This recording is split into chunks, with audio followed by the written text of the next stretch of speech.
In the previous lesson, we deleted records from our database using the SQL delete statement.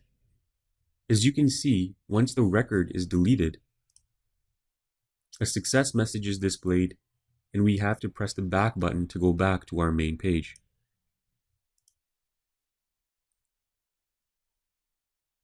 We can make the process more seamless by placing an automatic redirect once the record has been deleted.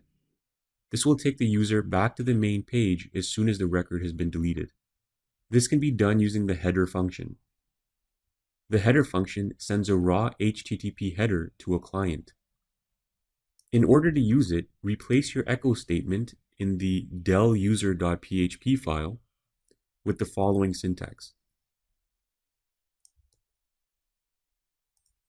Here we've instructed the header function to go back to the delete.php page once the record has been deleted.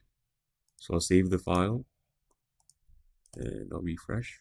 So I'm going to delete record 14, ID 14, and you can see that it redirects back to the page.